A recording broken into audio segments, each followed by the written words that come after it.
how did you begin your work and interest on Villa-Lobos? Well, in fact, I was then a young student going to Brazil by a Rotary Foundation grant.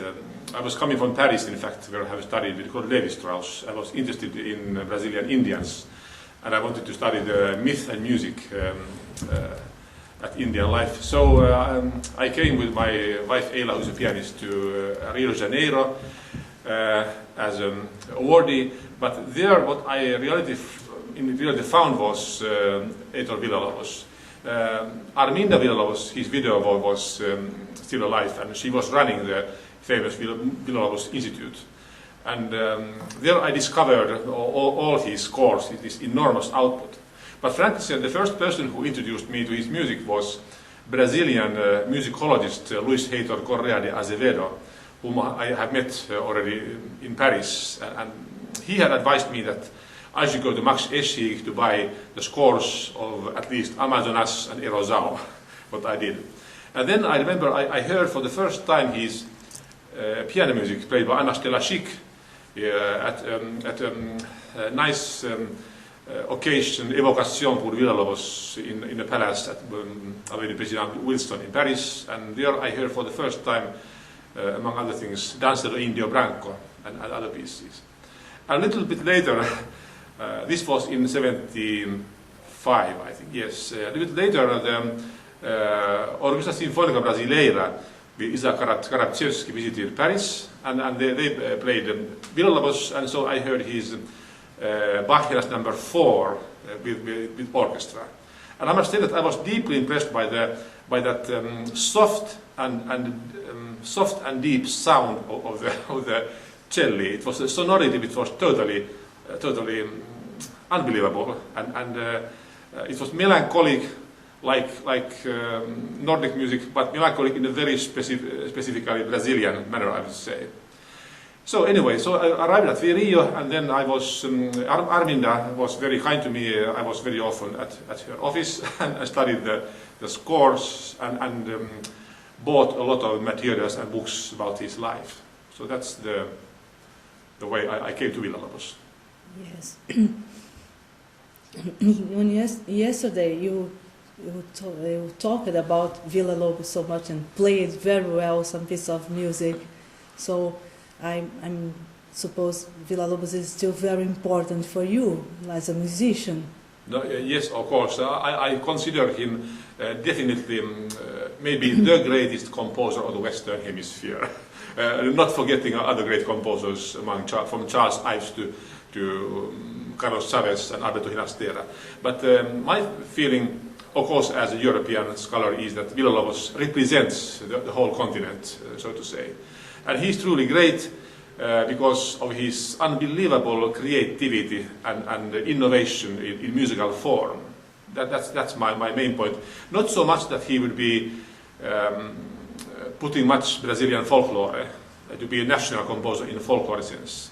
I don't think that's the main point. Of course, it is there. It's the basic quality, but the main point is that he created totally new, how would I say, tropical forms in his choros, for instance, and in many other genres which he experimented. And so he is truly a great composer, I would say. Yes, and you have written one of the most important books concerning Villa-Lobos' masterpieces. It's a very detailed book, and we're still attending for Brazilian publication in Portuguese, of course. So I don't know, people are trying to do their best to publish it. I suppose it should be an announcement for next meeting in São Paulo. But anyway, what did motivated you to write this very great book, very strong? There is very few deep in it. No, in fact, even before I left for Brazil, my former teacher and chair of musicology in Helsinki, Eero Tarasti, the great Sibelius scholar, advised me that, well, if you go to Brazil, maybe you take Villa-Lobos. There is no great study about his music. And so but he said that because I knew very badly Villa-Lobos, he said that, well, he's like Albeniz, another version. But anyway, yeah, it's true that I'm playing all the time as a pianist his music. He wrote extremely idiomatic music for every instrument. So for guitar, of course, for string quartets, but especially for piano. And I especially like his, of course, Alma Brasileira is fundamental. Really, I think the whole Brazilian avant-garde of 1920s is there. The middle part, that Indianistic march, to my mind, is musical counterpart to Mario de Andrade's Macunaíma. But as you know, Mario de Andrade never accepted Villa-Lobos quite well to represent the true Brazilian spirit. Why he didn't, that's curious. But he wrote in his Música dolce musica something about that. Anyway, so Alma Brasileira is fantastic. Then I play Valsa d'Ador, and there I know that in those fermata pauses you have to really not exaggerate, but give much time, because this is no longer European music, where European aesthetics would hold true. It's much, emotions are stronger, and everything is somehow greater, in the greater scale. But then fantastic is Ciclo Brasileiro, of course, of which I played in Rio, in fact, with Heitor Alimonda, who was my piano teacher, this Impressões Seresteiras. And then I started with Festa ao Sertão, which of course is very difficult virtuoso piece, which has this very, very strong rhythmic impulse. But in the middle part, I think it's the true Brazil. You have the melody in the middle register, something like in Rachmaninoff often, and then they have the bass, and then the figuration on the right hand, which is difficult. And the rhythm is difficult because there are constant hemiolas all the time. Anyway, so that series is, and Danza del Indio Branco, of course, is also in that style. Then in Bachianas, of course, number 4 is also for piano, and not to mention Prole do Bebê suites, which I've not played myself so much, and Cirandinhas and many others. So he wrote much for piano, but I would say that in his music, perhaps if you would ask me that what is his most important work, I would say perhaps that Soros number 11, which, as you know, is that huge piano concerto taking more than 1 hour. So I think that has his exuberant tropical form, which you cannot put into European categories any longer. So it is something freely fluctuating and flowing, and at the end he reaches a true monumentality somehow. But as you know, his folklore is constructed. He did not quote so much directly from Brazil, but he invented in the spirit.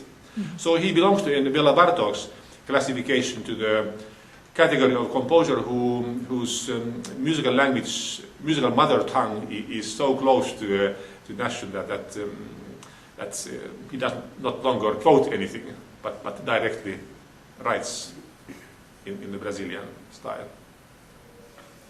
Of course, in Soros, it is avant-garde. Many of Soros's, they are avant-gardistic, like number 8 is very, I would say, aggressive, fauvist piece, we say in French, and close to Edgar Varese. Very seldom performed. I'm sorry that these Soros are heard rather seldom. Soros number 11 was performed in Helsinki a long time ago under Pierre Bartolomé and Ralph Gottoni, Finnish pianist. They recorded it. Also with Helsinki Radio Orchestra.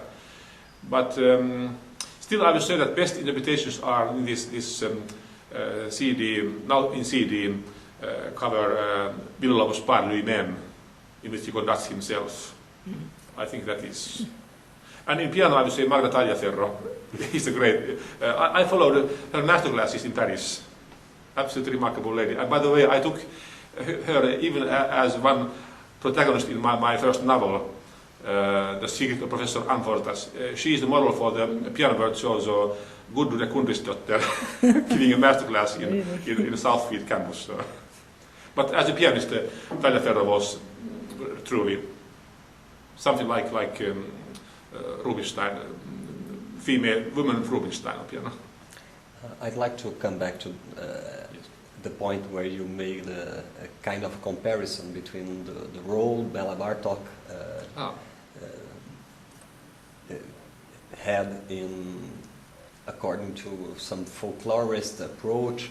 But you know, there are some controversies right now in Brazil that doesn't perceives homogeneity in the production of Villa-Lobos as you could perceive it in Bartók. For instance, Bartók never left the origins that he researched in Africa, in Biskra, for instance, to be the major line in his pieces, like the quartets, for instance. In Bartók's, I believe it's in the second quartet, there is a line very, let's say, with lots of dissonances, that some of them came from the Biskra chants in Africa, but the structure of the quartet was very, very much more complex than the kind of music he was looking for.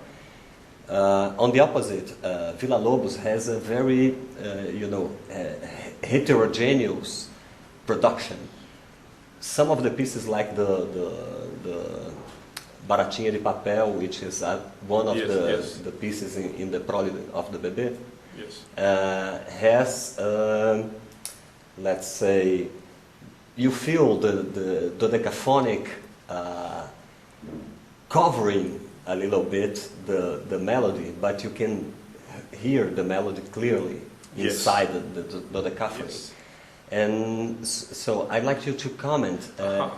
How do you see the whole of Villa-Lobos' production in comparison with the whole contribution of Bartók to music? Because you know, some composers in Brazil are right now not that sure that Villa-Lobos is, from a broad perspective, that important as you are telling us right now. Yeah, there is. I see. I'm very surprised. Maybe they are envious of, you know, the acknowledgement of Villa-Lobos abroad, but there is this kind of discussion recently. Interesting. Yes. I would like to follow that, but rather surprising, because now we live in no longer even postmodern time. We live something after postmodern time, in which almost all languages are acceptable. You know that at the end of his life, when under dictatorship of the Surrealism and Darmstadt school, then he was certainly considered totally faded and old-fashioned, with his piano concertos, for instance, which were extremely romantic, with broad cantilena. But nowadays it is absolutely legitimate to composer to write in the romantic mode, if he likes. But you said the Béla Bartók, well, string quartets, or string quartet is a genre which is like a studio for a composer, in which he can in a very abstract form, without taking into account of big audience or how impressive you are and how dramatic or narrative you are, you can really study certain structural ideas. And I think that was for Bartók the main issue, like it was in as early as for Haydn or Beethoven, for instance. So, well, in Villa-Lobos string quartets, you know, he passes all his phases from the very early Romanticism and Nationalist, and then the late, I would say, perhaps that could be called as a restoration style, a little bit. But anyway, when Bartók is referring to folklore, and folklore is, in his case, meant the whole region, not only Hungarian, but Bulgaria, Romania, Turkey. Bartók wrote in 1930s an essay über die Rassenreinheit der Musik, so on the racial purity of music, 1930s note. And he said that no nation has the right to say that it has authentic folklore of its own, because everything is borrowed from someone else. So if you say that is Hungarian, in fact, when you look at it carefully, it's Bulgarian. And if it's Bulgarian, it's Turkish. So, and maybe then more Africa. And this holds true, of course, for Brazil, especially much, which is so diverse, which has so rich folklore. But for Béla Bartók, the folklore influenced also his style in a more general manner. So we could hear when he himself is playing with certain rhythmic subtleties, that parlando rubato style, parlando rubato, which is sometimes something beyond the notes. As you know, the same holds true for Latin American music, according to Alejo Carpentier, for instance. So the most important is not the written music, but music as played. Because when you perform Latin music, very often only on that level emerge the real quality. And so I will say much in Villa-Lobos as well, but well, that is linked with the question how we should situate Villa-Lobos in the contemporary musical scene. You are right that he anticipated certain quite avant-garde issues. In sonorities, it was, I just heard one, wait a minute, it was, I think probably one which was, I listened, I thought, well, that's Olivier Messiaen. It was almost like Messiaen, and as you know, Messiaen admired Villa-Lobos and took direct influences. So that's evident, so that composer. But I find that I don't see anything contradictory that he's heterogeneous. We have a modern subject, is a split subject with many identities. But I still would see that and recognize that behind these many identities there is one le moi profond. I would say, there's a matter of Villa-Lobos. Or I would say, like in semiotics, he's ich tone in German, ich tone, me tone. Me tone, I borrow this ich tone from biosemiotics. You know, it's principle by Jakob von Uexküll. But as composer, ich tone means that the composer has his identity according to which he selects the musical signs which he accepts and those which he rejects. And that takes place in Villa-Lobos. Well, we could say that genres number 11 or 12, they are monumental, they are like Mahler symphonies, they are the whole words indeed. But still we recognize, oh, that is Villa-Lobos. I think we recognize through his output that this is Villa-Lobos, definitely, and no one else. So I don't see the problem with heterogeneity in this case. If your style is strong enough to be acknowledged. Yes, and I would like to go further. I really continue my studies. I start again with my new semiotics to study really this Villa-Lobos' ich tone, what it really is. Because in my study, which I published at McFarland, North Carolina, and which of course I dream to be translated into Portuguese for you. Well, there I did not so much touch this synthetically his style. So I analyzed the majority of his output, the most important works. But still remains something not like a generative grammar. I don't think that's no longer fashionable to speak about such things, but something to reveal some deep level principles which guarantee the coherence, after all, of his musical utterances. Well, we have the honor to have as a president of International Semiotics Association a musician like you, and an important researcher in musical semiotics. We are very proud, and you have been elected again. Congratulated you. So, perhaps to finish, I don't know if you have time, but I would say that the importance of musical semiotics in semiotical theories in general, because it's not in a very good situation. In Brazil, for instance, I can tell you it's not very good. There are people trying to destroy it, eliminate it at once. Yes, well, if you saw as the in president. Some institutional forums. Yes. But as the question president, is comparatively with visual semiotics, for instance, which is very strong in most of the places we've been. How do you feel musical semiotics? Just to say the importance of musical semiotics in the field of semiotics, general semiotics in general. I think it's extremely, but my impression is that you are very strong in semiotics in Brazil. You have many universities in Sao Paulo, for instance, which semiotics is taught, and in Rio and in many other towns as well. So I think you should be. But of course, I have not been in Brazil since '96 when I had the. The last with the deaths of José Martinez. Yes. There are very few. You have problems. The institutional space. Yes. You know, it's been. Yes, that is something I want to say that I was felt deep sorrow when I learned about passing away José Luis Martinez, who was my student in Yeah, music, we Yes, know. you know. and who came from Sao Paulo for Brilliantly. 4 years to study the Indian music of India. So, example of modern communication, someone coming. And you said at the beginning that The that I'm a importance- musician. Well, I can tell you that it's funny that when I go to congresses of semiotics, people say that, well, Tarasti is no semiotician, he's a musician. And when I go to musicology congresses, they say Tarasti is not a musician, he's a semiologist.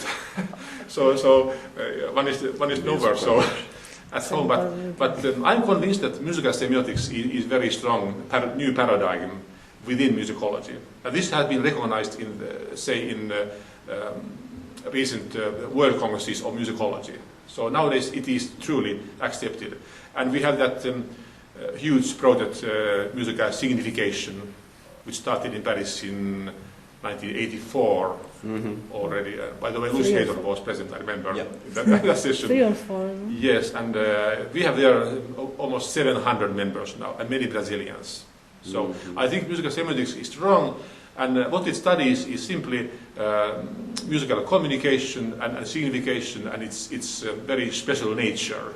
Very special nature. No longer it is a kind of reduction to linguistics. No, we are rather speak about music in its own terms. I'm absolutely convinced that this new discipline has future.